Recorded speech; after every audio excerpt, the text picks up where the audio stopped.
It was a dark and stormy night, again, as Per Johansson returned to his home in Sweden. Out of the rainy darkness, he heard a strange, terrible bellowing. At first, I thought it was the crazy neighbors, he later reported. But as he approached the neighbor's apple tree, he saw something huge tangled in the branches. As he peered into the gloom, he saw a moose. Drunk from eating fermented apples, the moose had gotten lodged in the tree and required police assistance to get down, whereupon it promptly fell over to sleep it off. So the moose in the tree became a bit of an internet darling, but drunk animals are by no means a new phenomenon.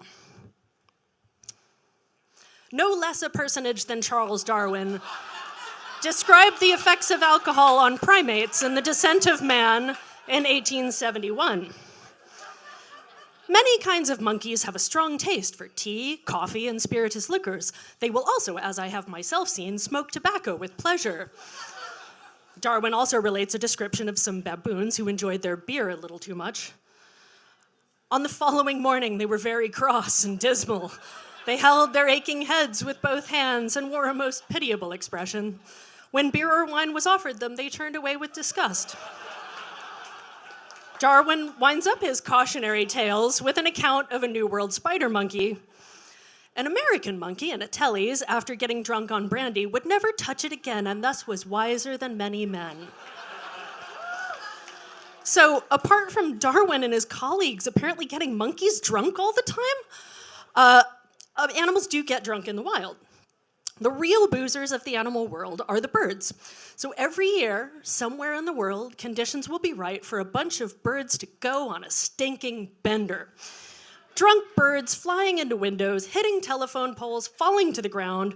So if birds ingest too much fermented fruit, it turns to something like vodka in their little guts and chaos ensues. In the US, cedar waxwings eat too many pyracantha berries and get completely schnockered. In the UK, redwings overindulge in holly berries and fall out of the bushes onto concrete, giving new meaning not just to falling down drunk, but to dead drunk. Sorry. In Darwin, Australia, lorikeets drink the fermented nectar of what is locally known as the drunken parrot tree. A local vet that treats the birds sometimes described one as just a sad little bundle of feathers hiding from the world. Drunk lorikeets can't fly or climb or balance on perches and were further described as depressed. And in a particularly weird instance, German police brought in a drunken owl that was sitting by the side of the road with one eyelid drooping.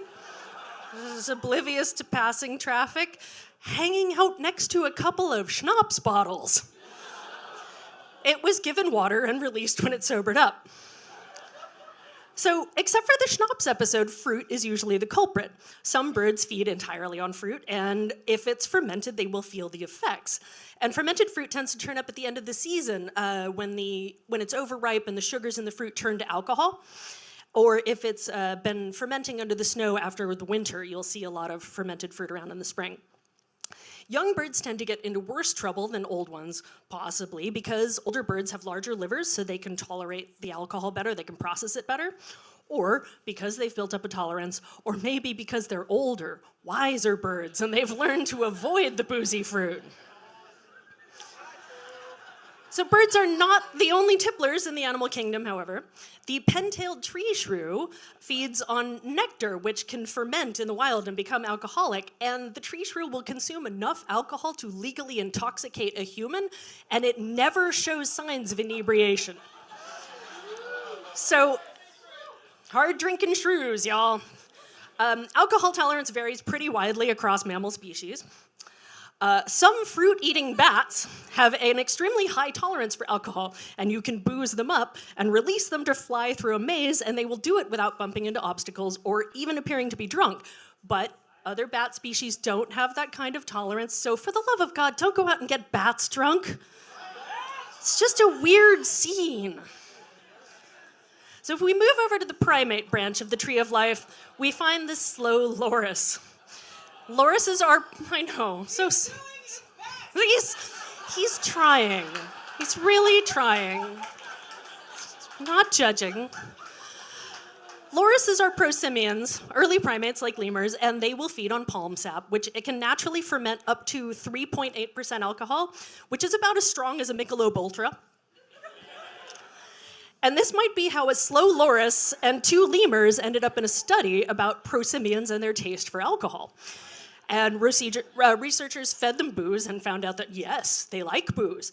And they were able to pick out the highest concentration of alcohol and preferred that to all of the other versions that were offered, and kept looking in that container to see why it was all gone, because it was great. And that was the highest concentration they were offered was about the equivalent of a Heineken. So I have to do an aside here, because I have to tell you that the lemurs in this study were eyes, which are the witchiest, most goth lemurs, and one of them was named Morticia. And if you think that is the best lemur name ever, I would like you to know that there are two Shifakas at that research center now that are named Bertha of Sulzbach and Wenceslas the Idle. Thank you for your attention. Now back to our regularly scheduled programming. So now we must discuss the elephant in the room, which in this case is an elephant. So how many of you have heard about elephants getting drunk and tearing up the place?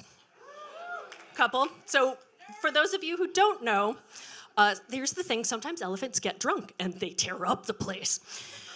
In India, they will steal rice wine from villages and go freaking bonkers. In 1974, a herd of 150 elephants broke into a brewery and went in on a rampage that, killed 5 people. Sorry about that. Yeah. In Africa, elephants legendarily get drunk on fermented marula fruit. So a study showed that elephants will happily self-administer alcohol, up to 7% or 10% if you add fruit flavors. That's like the level of a nice Riesling.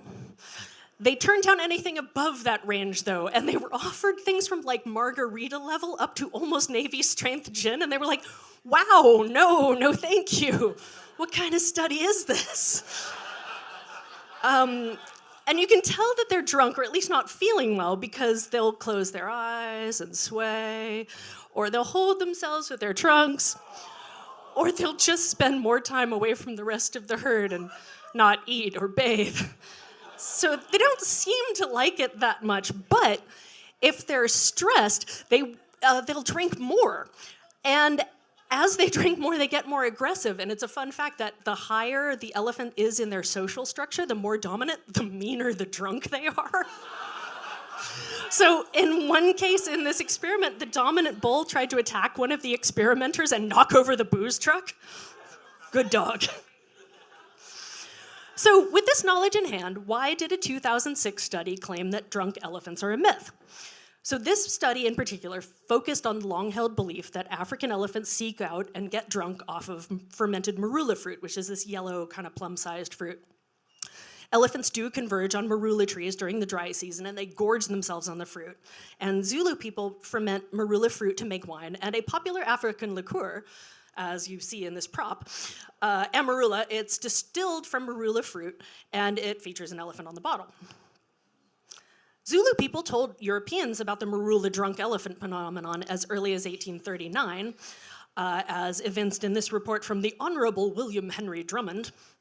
This fruit is capable of being made into a strong, intoxicating drink, and the elephants, after eating it, become quite tipsy, staggering about, playing huge antics, screaming as to be heard miles off, and not seldom having tremendous fights.